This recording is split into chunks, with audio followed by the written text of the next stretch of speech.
지금 거대 양당 두 당의 지지율, 이 여론조사만 보면 합쳐도 70%가 채 안 됩니다.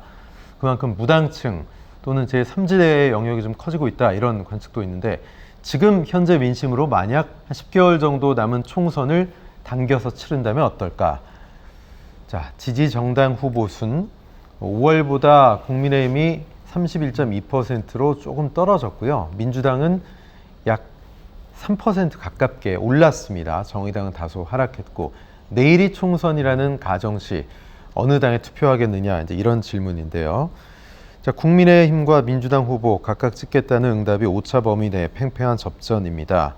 이 정도면 지금 도토리 키재기고 둘 다 못하고 있다, 아직까지 지지할 의사가 많이 양당 모두 없다, 이런 여론이 좀 감지가 되는 것 같습니다. 최 교수님 어떻게 보십니까? 예, 크게 그러니까 큰 차이는 없다고 보여요. 왜냐면 오차 범위 안에 있기 때문에. 그럼에도 불구하고 미세한 차이 나면 민주당이 올라간 것은 저는 현 정부에 대한 심판론이 작동하고 있다고 봅니다. 그러니까 총선을 물론 지역구에서 일할 사람을 뽑는 게 총선이죠. 그러나 국민들의 관점에서 보면 중간평가의 성격이 분명히 있습니다. 이게 왜냐하면 임기 2년 차에 치루어지는 거 아니겠어요? 내년 4월이니까.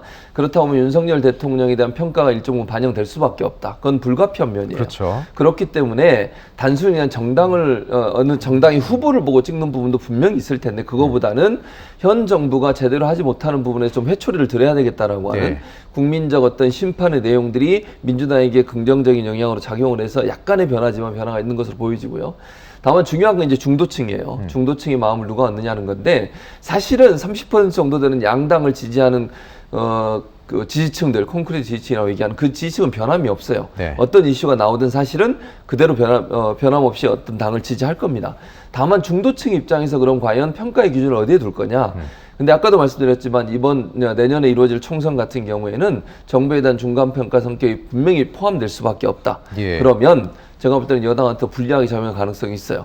물론 그 사이에 윤석열 정부가 어떤 변화가 있어서 국민들의 지지를 다시 끌어올릴 수 있을지는 모르겠습니다만, 그런 상황이 없이 지금의 지지율을 계속 끌고 간다고 하면 30% 중반 정도에, 그렇다고 하면 제가 볼 때는 여당한테 상당히 악재로 작용할 가능성이 있다, 이렇게 보여집니다. 네.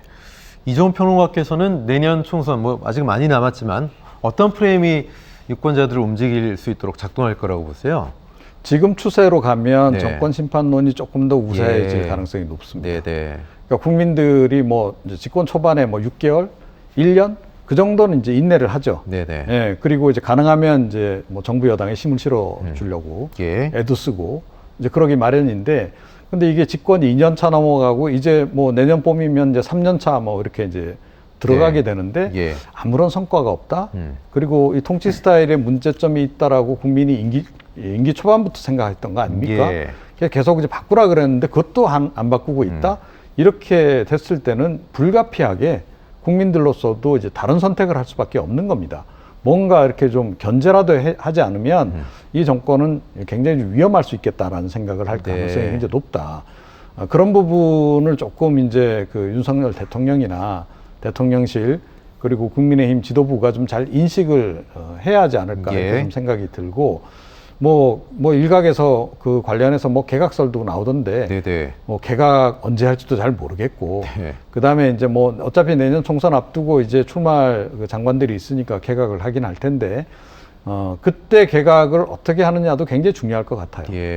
정말로 이렇게 전면 쇄신 정도의, 그래서 국민들이 확연히 뭔가 바뀌고 있다라는 걸 느낄 정도의 개각이 이루어지지 않고, 아니면 또 그냥, 검찰 사단이냐? 그렇죠. 그냥 땜질 개각 내지는 이제 이른바 검찰 공화국 이런 식으로 이제 계속 갔을 경우에는 그건 그대로 총선에 패배로 좀 이어질 수밖에 없는 상황이 되지 않을까, 그렇게 좀 생각을 합니다. 최 교수 말씀하셨듯이 30% 정도가 이제 양 진영의 소위 콘크리트 지지층이라면 결국 이 부동층, 그리고 아직도 지지를 결정하지 않은 그 3지대 중도층을 어떻게 잡느냐가 중요할 텐데, 어떻게 보십니까? 그러니까 이제 또 서서히 이제 선거 가까워 오면 또 양당이 또 이제 중도층 잡으려고 또 굉장히 또 말도 안 되는 공약들을 또 쏟아낼 게 뻔하다고 저는 생각이 돼요. 그래도 우리가 잡을 수 있어, 이 생각을 지금 하고 있는 거예요. 제가 보건대는 너무 양당이 중도층을 만만하게 보는 것 같아요.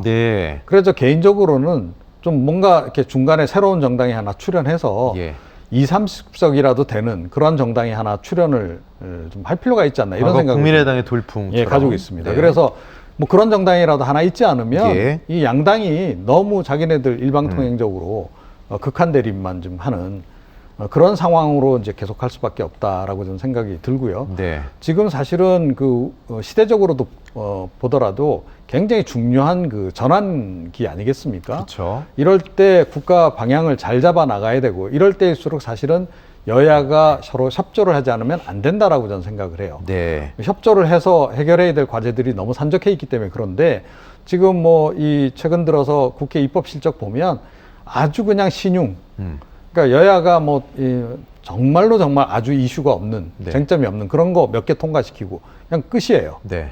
이런 식으로 입법 성과가 없이 뭐가 전환이 되겠습니까? 그래서 국민들도 이제 이와 관련해서는 제가 보건대는 뭐 향후에 뭐 중도층이 특히 이제 선택을 굉장히 잘해야 하지 않을까 이렇게 생각을 하는데 예. 양당이 조금 빨리 좀 깨우쳤으면 좋겠어요. 네. 그래서 지금부터 가능한 빨리 중도층 잡기 하다못해 그 경쟁에라도 좀 나서라. 네. 그런 얘기를 좀 해주고 싶습니다. 네. 국민들은 내년 4월 10일 총선을 어떤 구도로 바라보고 계실까? 정권 견제론보다 국정 안정론이 더 낮게 나왔습니다.